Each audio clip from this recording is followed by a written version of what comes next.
गृहस्थ को चाहिए कि भगवान नाम जप करते हुए समाज की सेवा, व्यापार, नौकरी ये सब करे। केवल व्यापार नौकरी करता, भगवान का स्मरण नहीं करता तो कर्म बंधन से मुक्त नहीं होगा। और केवल नाम जब बैठे बैठे कर रहा है तो परिवार का पोषण नहीं होगा, अपने कर्तव्य का पालन नहीं होगा। तो कर्तव्य का पालन और भगवान का स्मरण एक साथ होना चाहिए। तस्मात् सर्वेषु कालेषु माम निस्मर युद्ध च, भगवान आदेश करते हैं। युद्ध माने कर्तव्य का पालन, और माम निस्मरण मेरा स्मरण। जो नाम जप करते हुए अपने कर्तव्य का पालन करता है वही उत्तम भक्त है, वही उत्तम साधक है। एकांत में बैठकर निरंतर मन को परमात्मा में लगाना, सब कर्मों से निवृत्त हो जाना, ये तो सन्यासी का लक्षण है। लेकिन गृहस्थ का भगवान नाम स्मरण करते हुए अपने धर्म का, अपने कर्तव्य का, अपनी पदवी का पूर्ण रूप से ईमानदारी से पालन करना, ये भक्त का लक्षण है।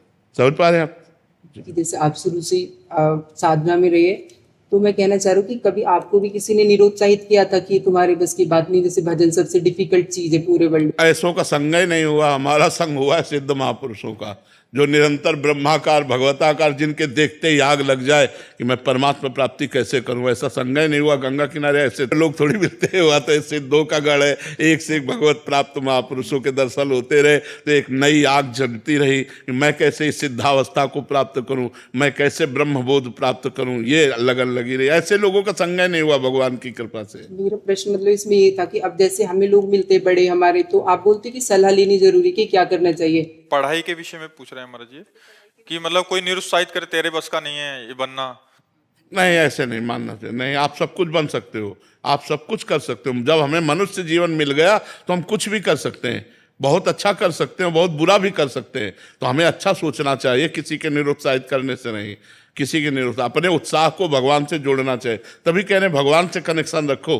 भगवान से अगर हमारा संबंध है तो लोगों के निरुत्साहित करने से नहीं होता।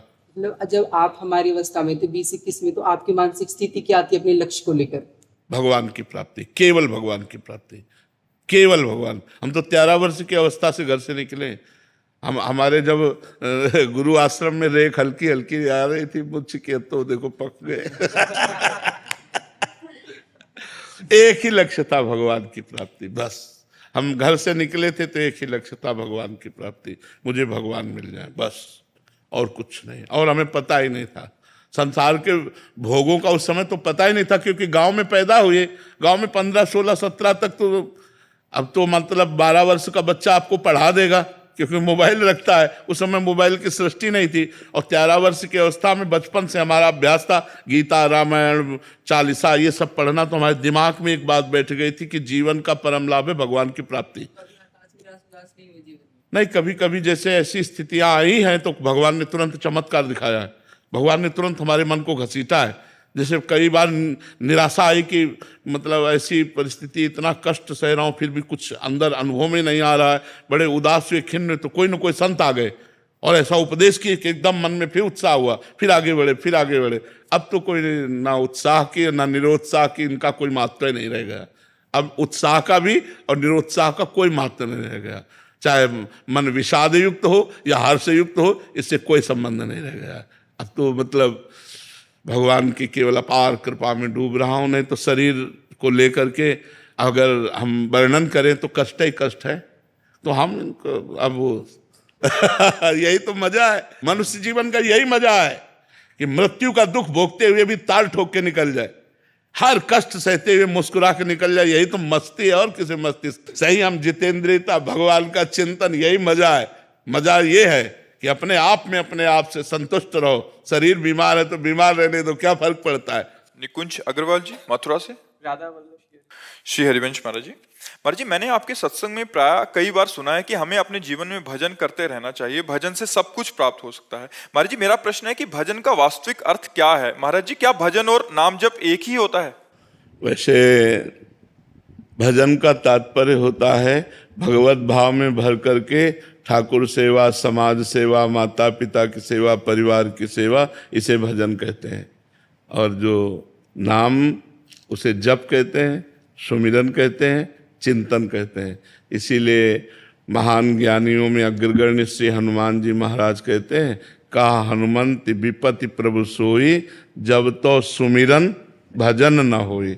2 शब्दों का प्रयोग किया, सुमिरन नाम जप और भजन सेवा। नाम जप करते हुए समाज की सेवा, परिवार की सेवा।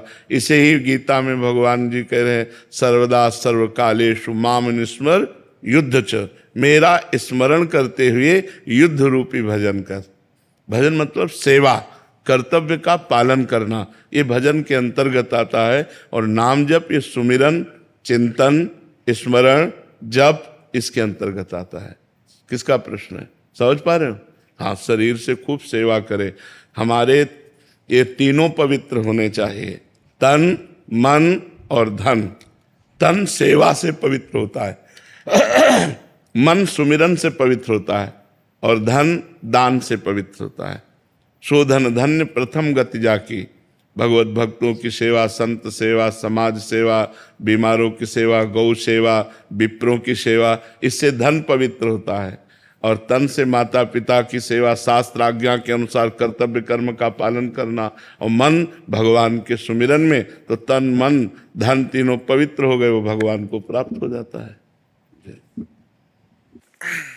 धवल सुरेश जी, राधे राधे महाराज जी। महाराज जी, मैं मेरे गुरुजी से दीक्षित हूँ और गुरु मंत्र के साथ भगवान राम, नारायण और अन्य नामों का भी जप करता हूँ। मन अलग अलग नामों में आनंद लेता है, इसलिए एक निष्ठ जप और एकांत भाव में टिक नहीं पाता। मेरा मन हनुमान जी को पाने का भी करता है, तब राम जी का जप करता हूँ, नारायण को पाने का करता है। और प्रभु जी, क्या मैं अपने गुरु मंत्र के साथ अन्य नामों का भी जप करूँ या केवल प्रारंभिक साधना में ये अत्यंत आवश्यक भी है, क्योंकि मन एक जगह टिकता नहीं प्रारंभिक साधना में। लेकिन जब प्रेम का स्फुरण होगा तब ये सब नहीं होता। लड़की का जब तक ब्याह नहीं होता तो 100 फोटो देखे तो दोष नहीं माना जाएगा, लेकिन ब्याह के बाद अगर 100 फोटो देखे तो तो ऐसे ही जब तक हमारा भागवतिक संबंध दृढ़ नहीं हो जाता, जब दृढ़ हो जाता है तो हमारे आचार्य कह रहे हरिवंश महाप्रभु, रसना कटो जो अन रटो, निरखि अन फुटो नयन, श्रवण फुटो जो अन सुनो, श्री राधा जस बैन। श्री गोस्वामी तुलसीदास जी करे, एक भरोसो, एक बल, एक आस विश्वास, एक राम घनश्याम हित, चातक तुलसीदास। चातक की तरह प्रेम, चाहे प्राण निकल जाए, बने तो रघुवर ते बने, बिगड़े तो भरपूर, तुलसी औरन ते बने, ता बनिबे पे धूर। जब भाव आता है तो फिर अभी कोई भाव थोड़ी आ गया है। प्रारंभिक में हनुमान चालीसा, राम रक्षा स्तोत्र, शिव चालीसा, ये सब प्रारंभिक भक्ति सबकी होती है। हम भी ऐसे चले, जब चलते चलते पहुंचते हैं तब फिर जाकर के वो एक स्वरूप में स्थिति आ जाती है। जैसे मीरा जी कह रहे, मेरे तो गिरधर गोपाल, दूसरों न कोई, जाके सिर मोर मुकुट मेरो पति सोई। एक निष्ठा, एक नाम निरंतर, बहुत कठिन है। एक नाम में मन को निरंतर लगा पाना बहुत कठिन है, और लग गया तो जीत गया। तो अभी हमें चाहिए कि जैसे आप कर रहे हैं, हम इसका सपोर्ट करते हैं, ऐसा करना चाहिए। कभी राम जप रहे, कभी कृष्ण जप रहे, कभी नारायण जप रहे। हमको पहला कदम संसार के चिंतन से हटकर भगवान के चिंतन में लगाना है। वो भगवान के किसी भी विविध नाम रूप लीला स्थान में लगे, फिर धीरे धीरे हमको समेटना है। समेट करके जो गुरु ने इष्ट दिया, मंत्र दिया, नाम दिया, उस पर हमें स्थित हो जाना है। पर प्रारंभिक दशा ये सबकी होती है और सबको करना चाहिए, क्योंकि मन एक जगह नहीं टिकता है, उसको विविध नाम रूपों में। इसीलिए भगवान के हमारे अनंत नाम है, अनंत नाम है। किसी भी नाम को लो तो उन्हीं भगवान का तो ले रहे हैं, कोई अंतर नहीं। नारायण कहो, राम कहो, हरि कहो, श्याम कहो, राधा कहो, दुर्गा कहो, वही एक परम तत्व है, दूसरा नहीं है। पर प्रीति जब आएगी तो ये बर्दाश्त नहीं होता, प्रीति में फिर ये बर्दाश्त नहीं होता। उधो मन न भये 10-20, एक हुतो सो गयो श्याम पे, आपको आराधा नाही न रहो हेमा ठोर, वो स्थिति एक अलग आ जाती है। डॉक्टर स्वप्निल धर्माधिकारी जी, राधे राधे। राधे राधे महाराज जी। महाराज जी, आपके चरणों में कोटि कोटि प्रणाम। महाराज जी, मैं श्री समर्थ गुरु रामदास जी के संप्रदाय से हूँ। श्रीमद दास बोध ग्रंथ में चतुर्विद्या मुक्ति का वर्णन आया है, सालोक्य, सामीप्य, सारूप्य, सायुज्य। महाराज जी, ये कह रहे हैं कि इनका यथार्थ मतलब एवं भेद क्या है, किस साधक को कौन सी मुक्ति मिलेगी, ये किस आधार पर तय होता है? वैसे इसको छोड़ो और सीधे राम जी को प्राप्त करना चाहो तो क्या घाटे की बात रहेगी? क्या है? प्रभु को सीधे हम प्रभु को प्राप्त करें। सारिष्ट, सामीप्य, सालोक्य, एकत्व, ये सब भगवान से प्रेम नहीं होने देते। दीयमानम न गृह्णन्ति बिना मत सेवनम जनाहा, बिना भगवान के प्रेम के ये सब बेकार है। अगर इनकी हमको प्राप्ति की चाह है तो अभी सही चाह नहीं हुई। न पारमेष्ठम न महेंद्रधिष्ठम न सार्वभौमम न रसाधिपत्यम न योग सिद्धि अपनर्भवम वा, ये सब नहीं, मुझे नहीं चाहिए। मुझे आपसे आंख लड़ाना अच्छा लगता है, आपके लिए रोना अच्छा लगता है, आपकी याद में तड़पना, आप मिलो ना मिलो, आपको पुकार पुकार के एकांत में आह भर करके रो लूं, बस यही हमारे लिए सर्व संपत्ति है। तो हमें लगता है भगवान के समान ऐश्वर्य प्राप्त होना, भगवान के समान रूप प्राप्त होना, सारूप्य, भगवान में लीन हो जाना, एकत्व, भगवान के समान अष्ट सिद्धियां प्राप्त होना, जो अणिमा महिमा गरिमा लघिमा आदि है, हमें लगता है कि इनके चक्कर में ना फंसे तो बहुत अच्छा है। रिद्धि सिद्धि पेरे बहुआई, बुद्धि लोभ दिखावे भाई, होए बुद्धि जो परम सयानी, तीन तन चितई ना नहीं जानी। इनसे प्रेम नहीं मिलता, और मिले न रघुपति बिन अनुरागा, के कोटि जप जोग विरागा, हरि व्यापक सर्वत्र समाना, प्रेम ते प्रगट होए मैं जाना। राम ही केवल प्रेम प्यारा, जान लेओ सो जान निहारा। सो सब धर्म कर्म जरि जाऊ, जहां न राम पद पंकज भाऊ। जोग कुजोग ज्ञान अज्ञानु, जहां नहीं राम प्रेम परधानु। प्रेम प्रेम प्रेम।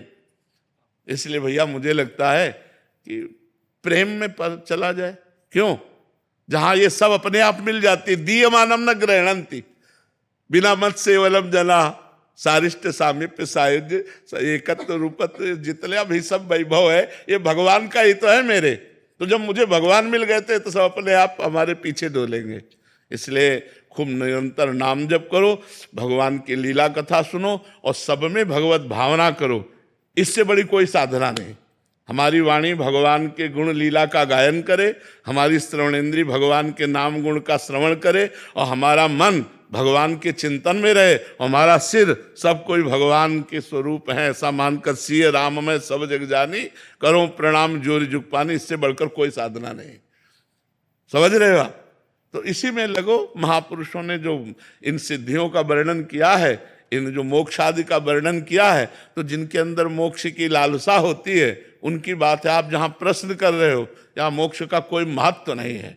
अलम विषय वार्तया नरक कोटि बीभत्सया, वृथा सुत कथाश्रमो बत विभेमि कैवल्यता। बत विभेमि कैवल्यता, यहां समझिए, विषय वार्ता तो छोड़ो यार, ये तो नरक के समान भयावनी है। और बोले वेद की जो चर्चा है वो भी मेरे से मत करो। बोले विभेमि कैवल्यता, मुझे तो भय लगता है मोक्ष से, क्योंकि श्री जी छूट जाएंगे। विभेमि कैवल्यता परेश भजनोन्मदा यदि सुखादया किम तथा। बड़े बड़े महापुरुष ईश्वर के भजन में लगे, उनसे भी मेरा क्या। बोले तो आप चाहते क्या हो? बोले परंतु मम राधिका पद रसे मनो मज्जतु, मेरा मन श्री किशोरी जी के चरणों की दास्ता में मन है। यो वृंदावन सिमनी कश्चन घनाश्चर्या, किशोरी मणिस तत्कंकर रसामृतादि परम चित्ते में न रोचते। धर्माद्यर्थ चतुष्टयम विजयताम किम तद वृथा वार्तया, सही कांते स्वर भक्ति योग पदवी त्वारोपिता मूर्धनि। यो वृंदावन सिमनी कश्चन घनाश्चर्या, किशोरी मणिस तत्कंकर रसामृतादि परम चित्ते में न रोचते। यदि हमें लाडली जी महाराज का कंकर मिल जाता है तो मुझे धर्म अर्थ का मोक्ष से कोई संबंध नहीं है। ये प्रेम नगरी में बैठे हो आप, इसका नाम है प्रेम नगरी। ये वृंदावन क्या है? प्रेम नगरी। ये सिद्धों की भूमि है, साधकों की नहीं। ये प्रेम सिद्धों की भूमि है, जहां उद्धव जैसा ज्ञानी भी आकर के यहाँ की चरण रज प्राप्ति के लिए गुल्म लता औषधि बनना चाहता है। जो मोक्ष अधिकार प्राप्त महापुरुष है, उद्धव मोक्ष अधिकार प्राप्त महापुरुष, ब्रह्म बोध संपन्न महापुरुष हैं, और श्री कृष्ण के नित्य सखा और उनके नित्य सहचर हैं। साथ खाना पीना उठना बैठना, वो कह रहे हैं मुझे वृंदावन की कोई गुलमलता औषधि बना दी जाए जिससे ये ब्रज रज उड़ करके हम पे पड़े, क्योंकि इन ब्रज रज में वो प्रेम छुपा हुआ है जो गोपियों के आंसुओं से भींगी हुई गोपियों की चरण रज और लाडली जी की चरण रज है। तो हमें तो भैया यही लगता है कि हमें सीधे राम जी से प्रेम करना चाहिए। सारिष्ट सामीप्य सायुज्य एकत्व आदि जो मोक्ष है ये भगवान किसी और को दो, हमको अपने चरण दे, हमको अपने चरण दे, उन अपने चरणों का प्रेम दे। हमें तो ऐसा लगता है ऐसा चाह करना चाहिए। क्यों? ईशा जी दिल्ली से। राधे राधे। राधे राधे महाराज जी। महाराज जी, अहंकारहीन बनने की इच्छा भी क्या अहंकार नहीं है? अनेक साधनाएं अहंकार को मिटाने की ओर ले जाती हैं, पर क्या अहंकारहीन बनने की इच्छा भी अहंकार की नहीं, इच्छा तो ऐसा नहीं है? नहीं, नहीं ऐसा नहीं। अहंकारहीन बनने की इच्छा अहंकार नहीं है। मेरे में अहंकार नहीं है ऐसा कहना अहंकार है, लेकिन मैं अहंकारहीन हो जाऊं ये बड़ी उत्तम बात है, इसमें दोष नहीं है। मैं अहंकारहीन हूं ये कहना अहंकार से ही है, क्योंकि बिना अहम के आप कैसे समझ पाए। लेकिन मैं अहंकारहीन हो जाऊं ऐसी चाह करना जरूरी है। मैं अहम रहित हो जाऊं, दैन्य हमारे हृदय में आ जाए, तो अहंकार नष्ट नहीं होता, अहंकार परिवर्तित होता है। जैसे अभी हम मैं के साथ प्रकृति को जोड़ दे, वो मलिन अहंकार जन्म मरण का हेतु हो जाएगा। प्रकृति जन्य जो भी हम जोड़ते हैं वो मैं के साथ जो जुड़ता है वो हमारे बंधन का हेतु होता है। और परमात्मा को मैं के साथ जोड़ दें, अस अभिमान जाई जन भोरे, मैं सेवक रघुपति पति मोरे, वही अहंकार परम पवित्र करने वाला बन गया। अगर अहंकार के साथ माया जुड़ती है, प्रकृति जुड़ती है तो बंधन का कारण होता है। अगर अहंकार के साथ परमात्मा जुड़ जाए और हम दासत्व से युक्त हो जाए तो बढ़िया बात बन जाए, ये भक्ति हो गई। और अगर मैं के साथ कुछ न जुड़े तो वो ब्रह्म ज्ञान हो गया। मैं के साथ कुछ न, शुद्ध मैं श्री कृष्ण है, शुद्ध मैं ब्रह्म है, अहम ब्रह्मास्मि। जो अहम है वो ब्रह्म स्वरूप है, उसमें जब प्रकृति जन्य जुड़ता है कि मैं अमुक, वही बंधन का कारण बन जाता है। तो ये प्राकृतिक अहंकार का समन हो जाए, इसके लिए हमें महापुरुषों का संग करना चाहिए, शास्त्र स्वाध्याय करना चाहिए, भगवान के भक्तों के चरित्र सुनने चाहिए, जिससे हमारा अहंकार गलित हो जाता है। पारस कोहली जी। राधे राधे। राधे राधे महाराज जी। महाराज जी, मोह और प्यार में क्या अंतर है? प्रेम और मोह, ऐसा है ना, क्योंकि प्यार का शुद्ध स्वरूप प्रेम ही है। अगर प्यार केवल शब्द ले जाते हो तो देह भाव की तरफ जाता है। संसार में प्यार नहीं कहा जाता कि हमें पुत्र से प्यार है, हमें पति से प्यार है, तो ये देह भाव को लेकर है, परमात्मा स्वरूप से तो नहीं है। लेकिन जब हम प्रेम शब्द उच्चारण करते हैं तो सीधा वो भगवत स्वरूप होता है। प्रेम जो है वो कामना रहित होता है। प्रेम सूक्ष्मतरम कामना रहितम प्रतिक्षण वर्धमानम अनुभव स्वरूपम, जो प्रेम का स्वरूप है। अब आप ये देखिए कि हम किसी से प्यार करते हैं तो अपनी कामना की पूर्ति के लिए करते हैं या उसके लिए करते हैं। अगर हम उसमें भगवत स्वरूप देख करके और उसको सुख देने के लिए करते हैं और वो भारी प्रतिकूलता दे फिर भी हम उसे प्यार करें तो हम उसे प्यार कहते हैं। लेकिन ऐसा नहीं है, संसार में ऐसा नहीं है। हम आपको प्यार करते हैं, आप हमें प्यार कीजिए। हम आपको प्यार करते हैं, आप हमारी बात मानिए। हम आपको प्यार करते हैं, हम जहां कह दें वहां खड़े रहिए। ये प्यार का स्वरूप थोड़ी है, ये तो अपनी वासना की पूर्ति का स्वरूप है, अपने अहंकार की पूर्ति का स्वरूप। इसे प्यार नहीं कहते। मोह, काम, राग, आसक्ति, ये शब्दों का प्रयोग होता है संसार में। प्रेम सिर्फ भगवत भाव से होता है। अगर भगवत भाव हो जाएगा तो जैसे इनका इनसे प्रेम है और हमारा इनसे प्रेम है, तो हम सदैव इनको यही आशीर्वाद देंगे कि तुम्हारा संग न छूटे, तुम दोनों सुखी रहो, तुम दोनों स्वस्थ रहो, तुम दोनों आनंदित रहो। हम ये कभी नहीं चाहेंगे कि हमारी तरफ प्रेम से देखे, हम यही चाहेंगे ये इनकी तरफ प्रेम से देखे, क्योंकि इनको सुख मिलता है, मैं आशीर्वाद देता हूँ। ऐसा कहाँ जगत में है? ये संसार में प्रेम नहीं, इसे राग कहते हैं, इसे काम कहते हैं, इसे मोह कहते हैं, इसे आसक्ति कहते हैं। आप समझ पा रहे हैं हमारी बात? प्रज्ञा जी। राधे राधे। महाराज जी, मैं पिछले 3 साल से आपसे जुड़ी हुई हूँ और मैं आपकी और संसार में बट से गई हूँ। आपका सत्संग सुनती हूँ तो मेरे को वही लगता है कि ये सत्य है, और संसार में रहती हूँ तो वही दुनिया अच्छी लगती है। महाराज जी, इसका क्या उपाय है? जब ये इधर होते हैं तो हमारे पास हर प्रश्न का उपाय एक ही है, नाम। नाम जप करो। अगर संसार भगवान का स्वरूप ना नजर आने लगे तो मुझे कहना। नाम जप करो। अगर ये गंदी आदतें तुम्हें चुभने ना लगे तो कहना। ये जिन भोगों के लिए लोग परेशान हैं, तो आप देखो नाम जप करके आपको संसार प्यारा कैसे लग सकता है। यहाँ कौन प्यारा है? सब में वही भगवान बैठा हुआ है, वही पावर बैठा हुआ है। अगर वो चला जाए तो तुम भी नहीं प्यार करोगे। क्या जितनी पत्नी प्यारी हो उसके अंदर से भगवान चले जाए तो आप 24 घंटे अपने कमरे में नहीं रख सकते। चाहे जितना प्यारा पुत्र हो उसके अंदर से भगवान चले जाए तो आप उसे नहीं रख सकते। तो आप अनजाने में भी भगवान से ही प्यार करते हो। तो हमें लगता है भगवान मानकर प्यार करो। मेरे पति में भगवान है, मेरे पुत्र में भगवान है, तो संसार से हटने की जरूरत नहीं है, संसार में भाव बदलने की जरूरत है। वही भगवान सिय राम में सब जग जानी, करो प्रणाम जोरी जुग पानी। सब में मेरा भगवान विराजमान है। तो संसार में जब आप सेवारत रहो तो भगवान का भाव करो, और जब सत्संग में रहो तो भगवान का भाव तो है ही, तो आप एक रस हो जाओगे। सुनंदा जी। राधे राधे। राधे राधे महाराज जी। महाराज जी, यदि जप करते समय संख्या भूल जाए या 108 से अधिक हो जाए तो कोई ऐसा? कोई नहीं, वो तो भगवान गिनते हैं संख्या। ये तो अपने मन लगाने की बात है। नहीं, हम लोग जैसे है ना, कोई माला कोई काउंटर कुछ नहीं रखते। जैसे देहाती भाषा में कहते हैं ना, धुआंधार जपते। तुम गिन लो, हे प्रभु तुम गिन लो, कितने जपे वो तुम गिनो। हिसाब तुम्हें देना है, कोई हमें हिसाब करना है क्या? हिसाब तो आपको करना है। और आप हमारी श्वासों में बैठे हो, आप हमारे हृदय में बैठे हो, गिन रहे हो। जब शुरुआत भजन की जाती है तो संख्या से ज्यादा मन लगता है। आज 50,000 नाम जप किया, आज 60,000 नाम जप किया, तो हमारा मन और लगता है। बकाया सही मात्रा में गणना तो भगवान कर रहे हैं। आप अगर भूल चूक कर रहे हो गणना में तो उसकी चिंता मत करो, भगवान देख रहे हैं, भगवान उसकी पूर्ति करेंगे। आशीष जी दिल्ली से। श्री हरिवंश महाराज जी। महाराज जी, आपकी अनंत कृपा है। जब से मैं आपसे जुड़ा हूं जीवन में अनेक सकारात्मक परिवर्तन हुए हैं। आपके द्वारा दी गई दिनचर्या को अपने जीवन में उतारने का भी प्रयास कर रहा हूं। जो दिनचर्या पहले 1-1.5 घंटे में हो जाती थी, अब उसमें और ज्यादा समय देने लग गया हूं। महाराज जी, क्या मैं सही दिशा में आगे बढ़ रहा हूं? हमारी प्रार्थना है कि अगर गृहस्थ में हो तो एकांत में बैठकर ज्यादा समय देना उचित नहीं है। कार्य करते हुए भगवान का चिंतन करना उचित है।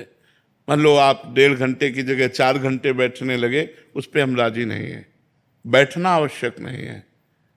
हम कह रहे हैं 10 मिनट आप ठाकुर जी की सेवा करो, इसके बाद 24 घंटे अपने कार्य में रत रहो। जो जहाँ तैनात हो, जो जहाँ कार्य कर रहे हो, किसानी व्यापार नौकरी, अपनी नौकरी को पूजा समझो और अंदर से भगवान का नाम स्मरण करो। इससे बढ़िया साधना नहीं हो सकती। अगर आप 1.5 घंटे बैठे तो शेष समय आपको लगेगा मैंने तो पूजा कर ली है। नहीं, हमारी पूजा ऐसी नहीं होनी चाहिए। हमारी पूजा हर समय होनी चाहिए, हर श्वास हमारी पूजा होनी चाहिए। हम कार्य करते हुए भगवान का मंगलमय नाम जप करें और ईमानदारी से अपने कार्य को पूरा करें। यही सबसे बड़ी पूजा भगवान की है। गृहस्थी में बात अच्छे से समझ लेनी चाहिए कि बैठ करके आसन में पूजा करना, कभी समय मिले तो कर लो, नहीं तो किसान हो, व्यापार हो, जो भी नौकरी आप कर रहे हो, आप उसी को पूजा मानिए और खूब नाम जप कीजिए। नाम जप जरूर कीजिए तो आपकी सच्ची पूजा हो रही। समय मिले तो वो भी पूजा कर लो, और समय ना मिले तो उसके लिए असंतुष्ट नहीं होना कि हमारी पूजा नहीं हुई, तुम्हारी पूजा हो रही। फावड़ा चल रहा है, राधा राधा, एक एक फावड़ा में नाम जप करो। तुम्हारे जैसा कौन संत होगा जो भगवान का नाम जप करते हुए मेहनत करके कमाता है, परिवार का पोषण करता है, साधु महात्माओं की सेवा करता है, गौ ब्राह्मणों की सेवा करता है, समाज की सेवा करता है। उससे बड़ा त्यागी संत और कौन हो सकता है, जो खुद मेहनत करके सब कुछ दूसरों को अर्पित करता है। तो ऐसे चलो, गृहस्थी में ऐसे चला जाता है। सौरभ कुमार अग्रवाल। राधे राधे महाराज जी। राधे राधे महाराज जी। महाराज जी, मैंने देखा है कि कई बार बहुत ही सज्जन और धार्मिक व्यक्ति भी बुढ़ापे में कष्ट झेलते हैं क्योंकि उनके बच्चे धर्म के मार्ग पर नहीं चलते, जबकि उन्होंने अच्छे संस्कार दिए। ये नई खेती, लेकिन पुरानी उन्होंने खेती जो की है उसको भोगना पड़ता है। जो पुराने कर्म किए हैं उनको भोगना पड़ता है, इसीलिए बुढ़ापे में उनको कष्ट मिलता है। तो अगर हम आज अव्यवस्था में हैं, दुख में हैं और धर्म से चलते रहे तो कल हमने वो कर्म किया है जो हमें दुख दिखा रहा है। तो इसलिए सोचनीय विषय नहीं, सोचनीय विषय कि अब हमारा नया कर्म न बिगड़ पावे, अब हमारा कर्म ना बिगड़ पावेगा तो हमारी बन जाएगी, नहीं तो भोगना पड़ेगा, अवश्य भोगना पड़ेगा। जवानी बहुत होश में बितानी चाहिए। अगर जवानी में अपराध बन जाते हैं तो वही फिर बुढ़ापे में भोगने पड़ते हैं, फिर आगे जन्म भी भोगने पड़ते हैं। तो यौवन अवस्था एक तूफान अवस्था है। इस अवस्था में बढ़िया बन जाए, अपने माता पिता को खूब भगवान की तरह मानकर पूजे, उनको गाली न दे, उनको मारे ना, तो तुम्हारे पुत्र तुमको जरूर पूजेंगे, ये निश्चित बात है। अगर आपने अपने माता पिता के साथ व्यवहार किया गलत, तो फिर आप जब वृद्धावस्था में पहुंचेंगे तो कहीं ना कहीं भगवान बुद्धि वैसी तुम्हारे बच्चों की बदल देंगे, जो दूर होंगे या नजदीक होंगे तो तुम्हें क्लेश देंगे, तुम्हें अशांति प्रदान करेंगे। श्री हरिवंश महाराज जी, वैसे तो दास आपके बल से आपके ही वचन सुनने का प्रयास करके आपने दुर्गुणों को समाप्त कर रहे हैं, लेकिन जब काम की बात आती है तो बहुत कोशिश के बाद भी काम से प्रयास्त हो जाता हूँ। महाराज जी, आपके वचनों से पता चला कि काम साधक को सबसे आखिर तक परेशान करता था। काम बहुत बड़ा, सबसे बड़ा शत्रु, भगवान ने गीता जी में भी कहा है, सबसे बड़ा शत्रु काम। ये सबको परास्त करता है, सबको रुलाता है, लेकिन राम से बढ़कर काम थोड़ी है। एक चीज ये ध्यान रखिए, उन्हीं का एक पावर है, उन्हीं का पावर है। देखो, जब हम भगवान से विमुख होकर के संसार का चिंतन करते हैं, विषयों का चिंतन करते हैं, तो काम हावी होता है। अगर हमारा चिंतन ना हो तो काम हम पे हावी नहीं हो सकता। बात को, मूल बात को पकड़ो। ध्यायते विषयान पुंसाम संगास्ते सुप जायते संगात संजायते कामा। काम कब उत्पन्न होता है? जब हम विषयों का चिंतन करते हैं, हम गलत बात देखते हैं मोबाइल में, हम गलत बच्चों का संग करते हैं, गलत चिंतन करते हैं। तो जब गलत चिंतन करेंगे तो ये काम हावी हो जाएगा। आप गलत बात देखिए मत, गलत बात सुनिए मत, गलत बच्चों का संग मत कीजिए और गलत चिंतन मत होने दीजिए। काम आ जाए तो हमें बताओ। जब हम उसी में घुस जाते हैं चिंतन में, ऐसे से ऐसा, ऐसे से ऐसा, अब वो छा गया, अब आपको पागल बना देगा। अब आपसे कोई गलती हो जाएगी, चाहे वो स्वयं गलती करो या किसी के संग से गलती करो, अब वो गलती करा देगा। आप पहले पॉइंट पर संभाल सकते हैं, दूसरे पॉइंट पर बहुत कठिन, तीसरे पॉइंट पर नहीं संभाल पाएंगे। जहां मान लो देख के, सुन के या भोगे हुए पूर्व विषय का जहां चिंतन है, आप उसे रोक लो। राधा राधा राधा राधा घबराओ कि हम मार डालेगा, ये हमको कहीं ना कहीं हमें गिराएगा, कहीं ना कहीं हमें फंसाएगा। राधा राधा राधा राधा राधा राधा, वो कहेगा सुनो हमारी बात, वो आपके अंदर पेश करेगा, सीन पेश करेगा, सुख पेश करेगा, बार बार वो जलाएगा, मेरी बात सुनो। वो आपको नहीं सुनना, राधा राधा राधा राधा राधा। और जहां तय हुआ, संकल्प बना, फिर आपकी ताकत नहीं कि आप रोक सके, फिर वो क्रिया हो जाएगी। बाद में भले रो, बाद में भले पश्चाताप करो, वो आपको परेशान। तो ध्यायते विषयान पुंसांस संगास्ते सुपजायते संगात संजायते कामः। तीसरी स्थिति में काम अपना प्रभाव डाल देगा। जब विषय स्फुरना होगी तो हम विषय चिंतन करेंगे और विषय संकल्प बनेगा तो विषय क्रिया हो जाएगी। अगर हम बार बार इसीलिए प्रार्थना करते हैं, बचो मोबाइल से, ऐसे दृश्य देखने से बचो जो तुम्हारे चिंतन में आ जाए, गलत चिंतन कर दें। ऐसे संग से बचो जो तुमको ऐसी प्रेरणा दे कि अमुक क्रिया से, अमुक संग से सुख मिलता है, उनके संसर्ग से बचो। चिंतन आपका ठीक बना रहेगा तो आपको काम परास्त नहीं कर पाएगा, और चिंतन बिगड़ गया तो सब बिगड़ गया। चिंतन ही धन है। अगर चिंतन बिगड़ गया तो सर्व बिगड़ गया, समझ लो। चिंतन अगर सही चल रहा है तो अकेले कमरे में बैठो चाहे समाज में बैठो, सुरक्षित हो। और चिंतन गलत चल रहा तो अकेले कमरे में बैठे हुए भी आप भ्रष्ट हो जाओगे। अपने आप से आप अपने बाप को भ्रष्ट कर लोगे। इसलिए चिंतन संभालो। अनन्यस चिंतयन्तो माम, भगवान कह रहे अनन्य मेरा चिंतन करो, निरंतर मेरा चिंतन करो। चिंतन, अब ये शास्त्रीय बात है, अगर अंदर का चिंतन नहीं संभालोगे तो फिर वो पशुता आ जाएगी और गलत आचरण हो जाएंगे। श्री हरिवंश महाराज जी, आपके चरणों में कोटि कोटि दंडवत प्रणाम। गुरुदेव भगवान, माया ऐसा जाल रच देती है कि मैं कामनाओं की पूर्ति करने के लिए पाप कर देता हूँ। उस समय मन में विचार आता है कि ये पाप है, लेकिन तो खुद को रोक नहीं पाता, कर देता हूँ। पूर्ति हो जाने के बाद पश्चाताप करता हूँ और एकांत में रुदन होता है। मेरे साथ बार बार ऐसा हो रहा है महाराज जी, इस पे विजय प्राप्त कैसे कर पाऊँ? जो माया बहुबार नचावा, जास चरित लखि काहु न पावा, शिव विरंचिका मोह है को है बपुराण। ऐसी बलवती माया है। भगवान स्वयं कह रहे हैं दैवी हेषा गुणमयी मम माया दुरत्या। बचने का एक उपाय है निरंतर भजन। भगवान एक उपाय बता रहे हैं, भजन। अगर राधा राधा राधा राधा राधा, तो जो बाद में आप जलन करते हो, बाद में आप रोते हो, तो अभी सही रोना नहीं आता। जिस दिन सही जलन आ गई उस दिन आपके अंदर एक निष्ठा आ जाएगी, प्राण त्याग सकता हूं लेकिन गलत नहीं कर सकता, बस उसी दिन से बंद हो जाएगा। जब तक रोना तो आता है लेकिन उसमें सुख बुद्धि है, अच्छा लगता है, तब तक नहीं रुकेगा। और जब घृणा हो जाएगी कि नहीं नहीं नहीं, तब फिर दुख देगा। जब अंदर से वास्तविक दुख आ जाएगा तब फिर गलत काम नहीं होंगे, नहीं हो सकते। और या भगवान के ऊपर छोड़ दो, फिर ऐसी समस्या में तुम्हें डालेंगे कि अपने आप ठीक हो जाओगे। उनके बहुत हथकंडे हैं, बहुत हथकंडे, बहुत गुरु है। वो ऐसा फंसाते कि उस गली ले जाओगे, उस गली ले जाओ। वो सोच नहीं सोच सकते तुम, जो तुम्हें सोच परास्त करती है ना, वो सोच नहीं सकते, कांप जाओगे, ऐसा फंसा देंगे, ऐसा फंसा देंगे वो। तो हाँ, तो बस फिर सही ढंग से पश्चाताप हो जाए तो हम गलत आचरण छोड़ सकते हैं। नहीं बच्चा, ये आपकी बात नहीं है, बड़े बड़े ज्ञानियों की। ज्ञानी नाम अपि चेतांसि देवी भगवती हिसा बलादा कृष्ण मोहाय महामाया प्रेक्षति। जो ज्ञानिन कर चित अपरई बरियाई विमोह बस करे। अरे छोटी मोटी बात है, भगवान की प्रचंड माया बड़े बड़ों को मोहित कर। पता चलती है क्या कि माया है? कभी बताओ किसी को मिली हो माया तो हमें बताओ कि ये माया है।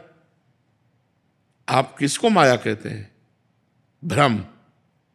भ्रम, मैं शरीरधारी हूं, इसी भ्रम से सारे पाप होते हैं। ये भ्रम मिट जाए तो आप शुद्ध बुद्ध परमात्मा के अंश परमात्मा स्वरूप हैं। आपको कुछ नहीं चाहिए, कोई भोग नहीं चाहिए, आप स्वयं आनंदमय हैं।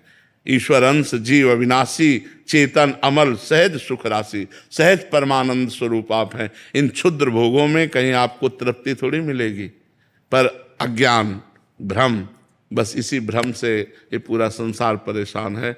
जो ज्ञान प्राप्त कर लिया, जो भजन करके बुद्धि शुद्ध कर लिया, वही निकल गया। नहीं पुनरपि जननम पुनरपि मरणम पुनरपि जननी जठरे शयनम। इस बार मनुष्य शरीर मिला, फिर कहो कुत्ता का मिले, सुअर का मिले, नाली का कीड़ा बनना पड़े, क्या न बनना पड़े, क्या क्या न। इसलिए राधा राधा राधा राधा।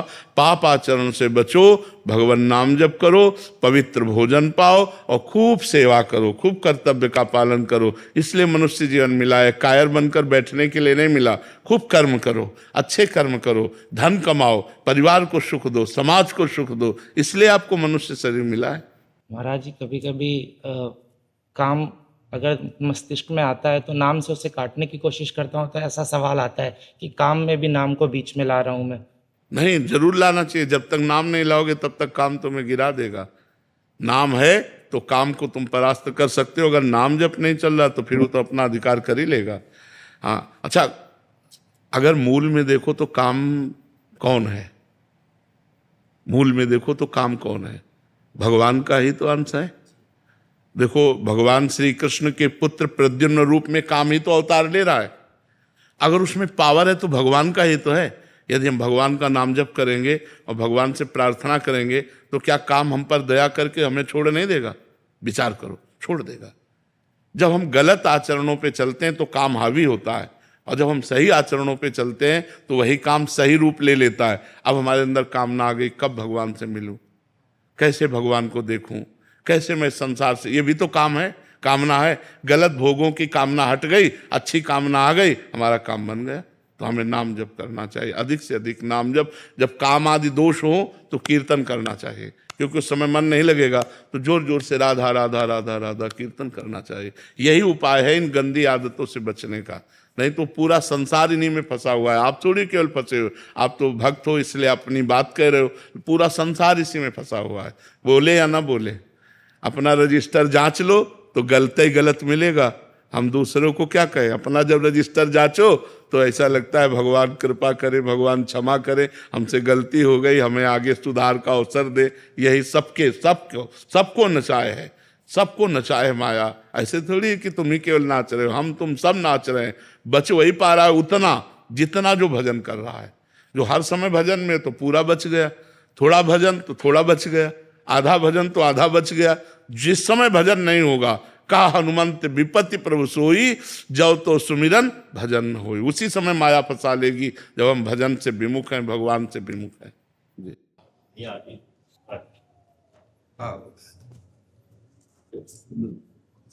बड़ी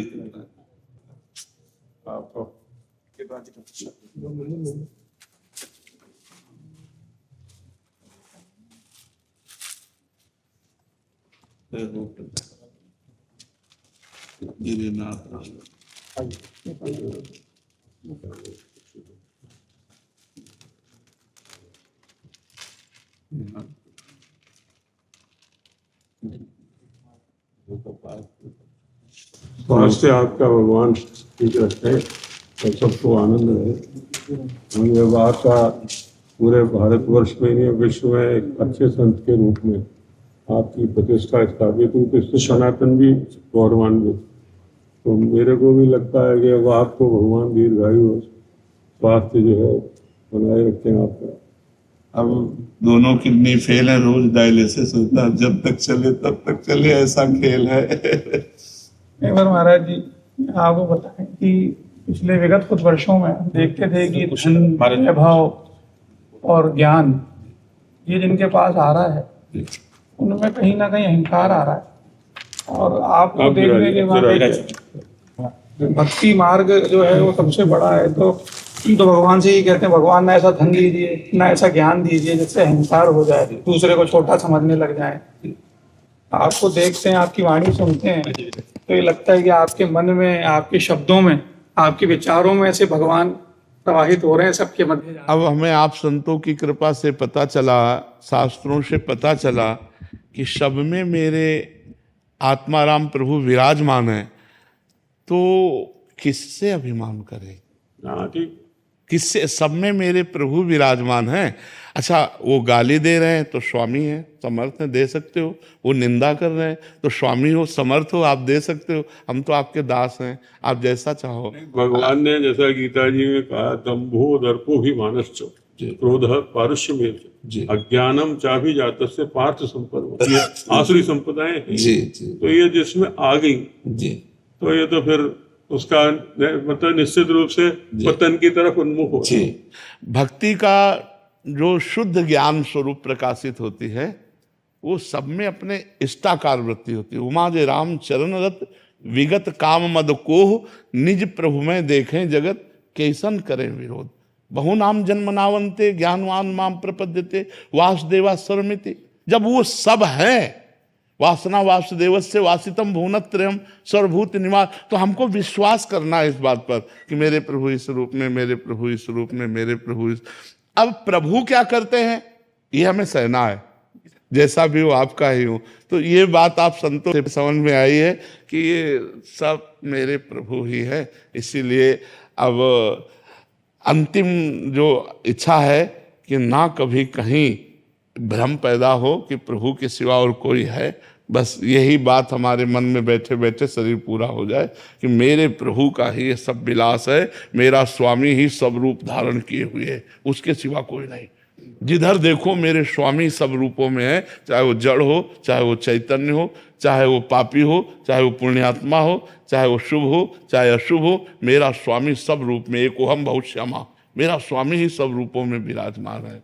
जी, बहुत कृपा जो प्रभु मोहि अनुग्रह कीन्हा तो माई दरस सठी दिला। तो क्या है, कुछ जयपुर में कुछ लोगों का खासतौर से ये है, यहाँ बैठे आपके सम्मुख, तो इन लोगों का ये संकल्प हुआ है कि वहाँ कोई महारुद्र शक्तिपीठ की संस्थापना करनी जी। तो बोले महाराज जी वृंदावन के एक संकल्प यात्रा के रूप में अपन इसको करें जी, और वहाँ जो है सबसे जो भी 10 संत महात्माओं का हो सके जी। महाराज जी ये स्वामी जी गलता पीठ जयपुर से हैं, अगर आपने कभी सुना हो, भक्तमाल ग्रंथ की वहीं रचना हुई जी, जी। तो वहाँ पर ही आजीवन वहाँ रहे। तुलसीदास जी भी वहाँ आए, 3 वर्ष वहाँ रहे, प्रवास किया। रामचरितमानस का अयोध्या कांड वहीं लिखा उन्होंने। अच्छा अच्छा और नाभा दास जी जो थे जी वो वहां पर गलता जी की गद्दी की परंपरा में मतलब तीसरी पीढ़ी में हुए, वो आचार्य तो नहीं हुए गद्दी पर, लेकिन वहीं पूरे आजीवन रहे। जी और उन्होंने जो 5000 वर्षों में भागवत जी के बाद जो भक्त हुए भगवान के, जी उनका उल्लेख उसमें किया। तो उनकी भक्ति से प्रसन्न होकर ही तुलसीदास जी वहाँ पधारे थे। जी तो वहां पर बड़ा एक प्राचीन स्थान है, सतयुगीन स्थान है वैसे। जी कालव गंगा वहां प्रवाहित होती है। जी महाराज अब एक बस आपको देखकर एक बार लगती है, जैसे एक बड़ा कोई नेता होता है, मुख्यमंत्री है, प्रधानमंत्री है, उनका वैभव देखकर लोग उनसे प्रभावित होते हैं कि मेरे पीछे भी ऐसी भीड़ आए, मेरे पास भी ऐसी गाड़ियां हो, मेरे पास भी इतने लोग हों, ऐसी व्यवस्था हो। पर ये नहीं देखना चाहते कि उस पद के पीछे कितना तो संघर्ष है, कितनी तपस्या है और क्या जिम्मेदारियां हैं। आप जो कर रहे हैं उसके पीछे कितना त्याग है, कितना तप है, बहुत लोग उसको देखते हैं, लेकिन सब चाहते क्या है, हमारा भी महाराज जैसा वैभव हो जाए, ऐसे ही सब भीड़ हमारे लगी रहे। अच्छा, इसमें हम कहीं नहीं है महाराज जी, आपको सच्ची बताए, इसमें हम कहीं